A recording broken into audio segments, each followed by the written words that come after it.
Hello my dear students, स्वागत है आप सभी का एक बार फिर से स्टडी प्लस 2 के इस एजुकेशनल यूट्यूब चैनल पर। हम लोग आज के क्लास में क्लास 11 पढ़ रहे हैं और क्लास 11 में हम लोग साइटोलॉजी पढ़ रहे हैं, यानी कि सेल के बारे में हम लोग डिस्कस कर रहे हैं। एक एक टॉपिक लेकर के हम आपको सेल के बारे में पढ़ा रहे हैं। तो आज का जो हमारा क्लास है वो आपको इंडो मेम्ब्रेन सिस्टम के ऊपर होगा कि इंडो मेम्ब्रेन सिस्टम सबसे पहले हम लोग समझ लेते हैं कि ये है क्या और इसके अंदर हम लोग क्या क्या चीज के बारे में डिस्कस करने वाले हैं। तो अगर हम इंडो मेम्ब्रेन सिस्टम की बात करें तो मेम्ब्रेन के अंदर जो इंडो मेम्ब्रेन पार्ट्स होता है तो उसके अंदर भी कुछ ऑर्गेनेल्स होते हैं जिनका काम अलग अलग काम होता है। जैसे कुछ ऑर्गेनेल्स के बारे में हम लोग यहाँ पे डिस्कस करेंगे। आपको पहला ऑर्गेनेल्स हम बताएंगे इंडोप्लाज्मिक रेटिकुलम के बारे में हम लोग आज के लेक्चर में पढ़ेंगे। नेक्स्ट लेक्चर में हम लोग गोल्जी ऑपरेटस के बारे में पढ़ेंगे जिसे गोल्जी कॉम्प्लेक्स कहते हैं। आफ्टर दैट हम लोग लाइजोसोम्स के बारे में पढ़ेंगे और फिर वैक्यूल्स के बारे में पढ़ेंगे। तो ये चार चीजों के बारे में हम लोग इसके अंदर पढ़ेंगे इंडो मेम्ब्रेन सिस्टम के अंदर। तो सबसे पहले हम लोग आज के क्लास में स्टार्ट करेंगे। That is our today topic is कि इंडोप्लाज्मिक रेटिकुलम क्या होता है, जिसे शॉर्ट फॉर्म में ईआर कहते हैं, और इसका काम क्या है, ये कैसे और इसके कितने टाइप्स होते हैं, तो इसके बारे में हम लोग डिस्कस करेंगे। तो अगर आप हमारे चैनल के साथ नए हैं तो आप हमारे चैनल को सब्सक्राइब कीजिए, लोगों के साथ शेयर कीजिए अपने दोस्तों के साथ, और वीडियो को जरूर लाइक कीजिएगा। और अगर आप प्रीवियस वीडियो देखना चाहते हैं, आपने नहीं देखा है तो जरूर देखिए। आप हमारे चैनल के प्लेलिस्ट पे जाए, वहां पे आपको एक एक वीडियो मिल जाएगा। हमारे एक एक लेक्चर का वीडियो वहां पे अवेलेबल है। आप प्रत्येक वीडियो को देखिए, बहुत ही बेनिफिशियल है आपके लिए। आपके बोर्ड एग्जामिनेशन से लेकर के नीट लेवल तक आपको बहुत ही मददगार साबित होगा। और ये जो नोट्स हम आपको प्रोवाइड करवाते हैं, this notes is sufficient for you, आपके लिए बहुत ही मतलब कारगर सिद्ध होने वाला नोट्स है। आपके एग्जाम के पॉइंट ऑफ व्यू से रिलेटेड भी और मेडिकल एग्जाम के पॉइंट ऑफ व्यू से रिलेटेड दोनों के लिए मतलब आपको ये नोट्स बहुत ही काम आएगा। तो आप इसका एक स्क्रीनशॉट ले लेंगे। और अगर आप ये नोट्स हमसे चाहते हैं कि सर हम ये नोट्स चाहते हैं, तो आप हमें कमेंट्स बॉक्स पे आप अपना नाम और व्हाट्सएप नंबर, या तो आप हमारे ग्रुप से भी जुड़ सकते हैं। हमारे वीडियो के लिंक पे जाएंगे तो वीडियो के डिस्क्रिप्शन बॉक्स पे जाइएगा तो वहां पे आपको कुछ लिंक मिलेगा। एक लिंक आपको टेलीग्राम का मिलेगा, आप उससे भी हमें जुड़ सकते हैं। एक लिंक आपको व्हाट्सएप ग्रुप का मिलेगा, खास आपके लिए बनाया गया है क्योंकि आप लोग ऑलरेडी क्लास 10 का एग्जाम पास आउट कर चुके हैं और 11th में आपने बायो लेने के लिए सोचा है, और बायो में आपको बहुत ही बेहतरीन स्कोप है बायो करने के बाद। तो आप बेझिझक आप बायो लीजिए। आई एम विथ यू, हम आपके साथ हैं। तो आप हमसे उस ग्रुप से भी जुड़ सकते हैं, ठीक है।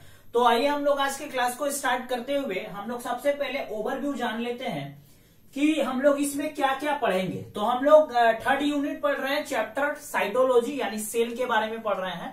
तो सेल में आज हम लोग स्टार्ट कर रहे हैं इंडोप्लाज्मिक रेटिकुलम के बारे में।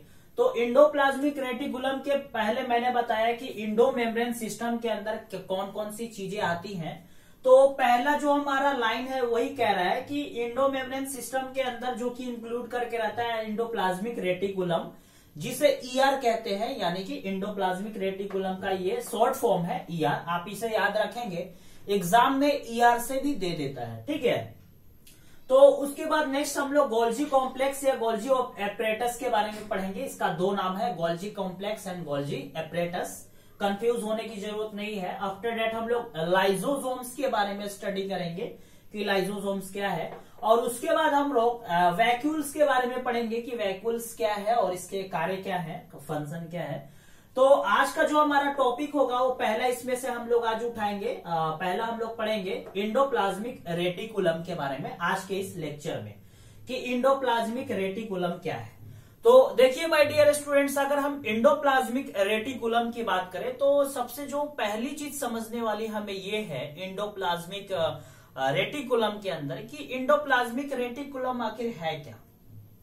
तो अगर हम इंडोप्लाज्मिक रेटिकुलम की बात करें तो इट इज नथिंग, ये एक नेटवर्क है या आप इसे रेटिकुलम कह सकते हैं, जो कि इसमें छोटे छोटे ट्यूबुलर्स लाइक स्ट्रक्चर पाए जाते हैं और ये साइटोप्लाज्म के अंदर होता है, सेल के साइटोप्लाज्म के अंदर।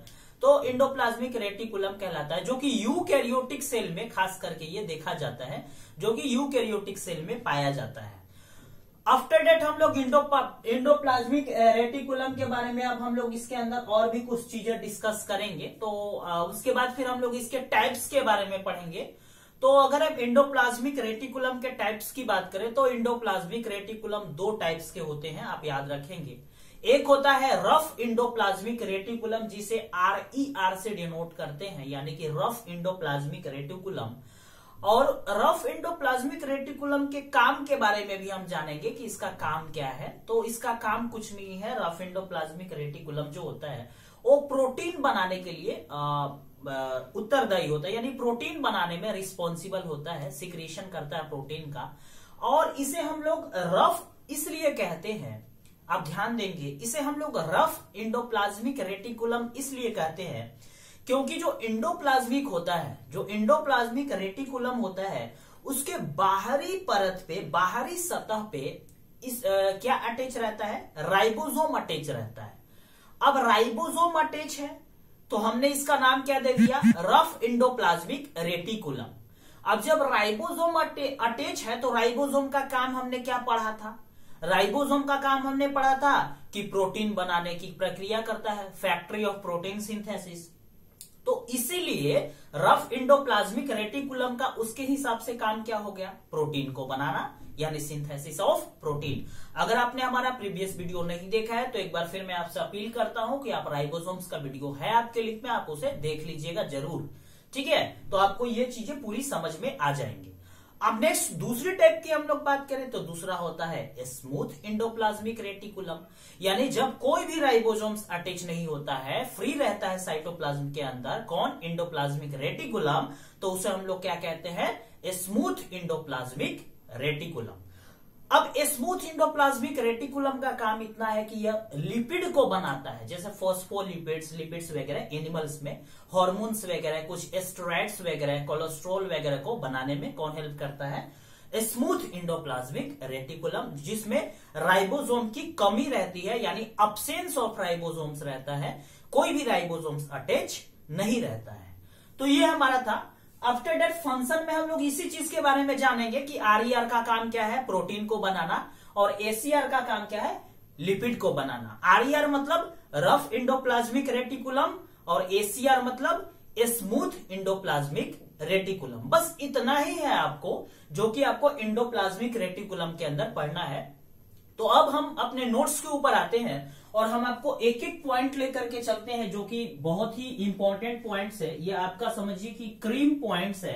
इस पॉइंट्स को आप याद रख लेंगे तो एग्जाम में आप बेझिझक हर क्वेश्चन को कर देंगे। Getting my point? तो आइए हम लोग अपने टॉपिक के ऊपर चलते हैं। तो अगर हम इंडोप्लाज्मिक रेटिकुलम की बात करें, यानी कि ER की बात करें, तो सबसे पहला पॉइंट ये आता है कि जो इंडोप्लाज्मिक रेटिकुलम है, यानी इट इज अ नेटवर्क और रेटिकुलम टीनी ट्यूबुलर स्ट्रक्चर, जो कि कहां पे स्केटेड होता है? In the cytoplasm. अभी हमने आपको बताया जो कि कहां पे स्केटेड होता है? साइटोप्लाज्म के ऊपर स्केटेड होता है। दूसरे पॉइंट की बात करें तो जो इंडोप्लाज्मिक रेटिकुलम, हमने शॉर्ट फॉर्म लिखा है ER, आप भी लिख सकते हैं, डोंट माइंड। इंडोप्लाज्मिक रेटिकुलम जो है वो इंट्रासेल्युलर स्पेस को डिवाइड करता है दो पार्ट में, यानी कि endoplasmic reticulum divides the intracellular space into two different components, दो डिफरेंट कंपोनेंट्स में डिवाइड करता है। पहले को बोलते हैं लोमिनस, यानी लोमिनल, जो कि इनर होता है, इनर ER में के अंदर पाया जाता है। दूसरा जो होता है एक्स्ट्रा ल्यूमिनर, जो कि साइटोप्लाज्म के अंदर कंपार्टमेंट के पास पाया जाता है। तो ये दो इंट्रासेल्युलर स्पेस को बांटता है, एक इनर और एक आउटर में। तो यही कह रहा है दूसरा पॉइंट। अब नेक्स्ट हम लोग टाइप्स ऑफ ER के बारे में बात कर लेते हैं। ER दो प्रकार के होते हैं। पहला होता है आपका ER are of two types. पहला होता है रफ ER, यानी कि रफ इंडोप्लाज्मिक रेटिकुलम, जो जब राइबोसोम्स अटैच रहता है, यानी व्हेन राइबोसोम्स आर अटैच रहता है किसके? To the outer surface, that is called ER, यानी कि दैट इज कॉल्ड RER, जिसे हम लोग क्या बोलते हैं? रफ इंडोप्लाज्मिक रेटिकुलम बोलते हैं। अगर हम स्मूथ इंडोप्लाज्मिक रेटिकुलम के बात करें तो वेन राइबोसोम्स जो होता है जब अब्सेंस रहता है तो डेट इज हम लोग क्या कहते हैं इसे स्मूथ इंडोप्लाज्मिक रेटिकुलम कहते हैं। ये बहुत ही सिंपल सा चीज आप है याद रखेंगे। अब नेक्स्ट हम लोग बात कर लेते हैं फंक्शन ऑफ ईआर, यानी ईआर का काम क्या है, इंडोप्लाज्मिक रेटिकुलम का काम क्या है। तो इनके टाइप के बेसिस पे अलग अलग इनका काम बताया है। जो पहला पॉइंट है जिसमें ईआर के बारे में बताया है, जो कि आरईआर का पहले टाइप काम बताया है, फिर एसीआर का काम बताया है। तो आरईआर का काम कर रहा है कि आरईआर जो है वो फ्रीक्वेंटली क्या कर देता है कि सेल एक्टिविटीज में काम आता है, जो कि किस किस चीज को करता है, प्रोटीन सिंथेसिस को बनाता है और सिक्रीशन करता है। और ये जो है ये एक्सटेंसिव होता है और कंटिन्यूअस प्रोसेस होता है, जो कि कहां पे होता है, सेल के आउटर पार्ट्स पे ये देखने को मिलता है आरईआर। वही यहां पे लिख दिया है, outer parts of the cell या outer membrane of the nucleus या सेल, क्योंकि न्यूक्लियस कहां पे पाया जाता है, सेल में ही पाया जाता है। तो मोस्ट इंपॉर्टेंट पॉइंट आप ये वाला पॉइंट याद रखेंगे, डेट इज प्रोटीन सिंथेसिस इसका मुख्य काम है, यानी कि प्रोटीन को बनाना इसका मुख्य काम है। किसका, आरईआर का, यानी रफ इंडोप्लाज्मिक रेटिकुलम का। अब इसमें दूसरी काम की हम बात कर लेते हैं, जो कि स्मूथ इंडोप्लाज्मिक रेटिकुलम। दो टाइप है और इसके दो काम होंगे। आरईआर का काम होगा प्रोटीन को बनाना और एसीआर का काम होगा, देखिए लिख रहा है कि द स्मूथ इंडोप्लाज्मिक रेटिकुलम जो है वो जो कि कहां पे पाया जाता है, जिसका मेन जो काम है और किस चीज को करता है, सिंथेसिस ऑफ लिपिड। ये किसको बनाता है, लिपिड को बनाता है। आफ्टर डेट अगर हम एनिमल्स की बात करें तो एनिमल सेल्स में लिपिड को तो बनाता ही है। जैसे कुछ लिपिड्स के नाम दे दिए गए हैं, जैसे एस्ट्रोएडल दे दिया गया है, ठीक है, एस्ट्रोएडल बनाता है। ये एस्ट्रोएडल क्या, हॉर्मोन्स कुछ होते हैं जो कि एस्ट्रोएडल होते हैं, जो कि सिंथेसाइज किसके द्वारा किया जाता है, which is synthesize by SER. यानी कि आप कह सकते हैं कि आरईआर का काम होता है प्रोटीन को बनाना और एसीआर का काम होता है लिपिड को बनाना। और एक एग्जांपल आपका दे दिया है, जो कि एनिमल्स में ये क्या करता है, एस्ट्रोएडल हॉर्मोन्स को बनाता है, जो कि किसके द्वारा सिंथेसिस होता है, एसीआर के द्वारा होता है, यानी स्मूथ इंडोप्लाज्मिक रेटिकुलम के द्वारा ही सिंथेसिस होता है। तो ये था हमारा आज का इंडोप्लाज्मिक रेटिकुलम के ऊपर, जिसमें हमने डिस्कस किया इंडोप्लाज्मिक रेटिकुलम है क्या। तो इट इज नथिंग, आप केवल इतना याद रखेंगे कि ये नेटवर्क है या तो एक रेटिकुलम है, जो कि साइटोप्लाज्म सेल के यूकैरियोटिक के सेल के साइटोप्लाज्म में मौजूद रहता है। आफ्टर डेट हम लोगों ने बताया कि ये जो होता है इंट्रासेलुलर स्पेस जो होते हैं उसको दो भाग में बांटता है, इनर और आउटर। इनर को ल्यूमिनल और आउटर को एक्स्ट्रा ल्यूमिनल बोलते हैं। इसके दो टाइप्स होते हैं इंडोप्लाज्मिक रेटिकुलम के, रफ इंडोप्लाज्मिक रेटिकुलम आरईआर और स्मूथ इंडोप्लाज्मिक रेटिकुलम यानी एसईआर। रफ इंडोप्लाज्मिक रेटिकुलम का काम क्या है, प्रोटीन को बनाना, क्योंकि उसमें राइबोसोम अटैच होता है। और जब राइबोसोम अटैच होगा तो राइबोसोम का काम क्या रहता है, प्रोटीन को बनाता है। लेकिन स्मूथ इंडोप्लाज्मिक रेटिकुलम क्या है, यानी अब्सेंस ऑफ राइबोसोम, और जिसका काम क्या है, लिपिड को बनाना। और कुछ लिपिड का नाम दिया है, जैसे मान लीजिए एनिमल्स में क्या करता है, एस्ट्रोएडल जो होता है एस्ट्रोएडल हार्मोन्स को बनाता है, जो कि किसके द्वारा सिंथेसाइज किया जाता है, स्मूथ इंडोप्लाज्मिक रेटिकुलम के द्वारा ही सिंथेसाइज किया जाता है। तो ये हमारा आज का क्लास था। नेक्स्ट क्लास में हम लोग गोल्जी ऑपरेटस या गोल्जी कॉम्प्लेक्स के बारे में पढ़ेंगे। तो आप हमारे चैनल को सब्सक्राइब कीजिए, हमारे चैनल के साथ जुड़े रहिए। मिलेंगे आपसे नेक्स्ट वीडियो में नेक्स्ट लेक्चर के साथ। तब तक के लिए thank you, have a nice day and love you all.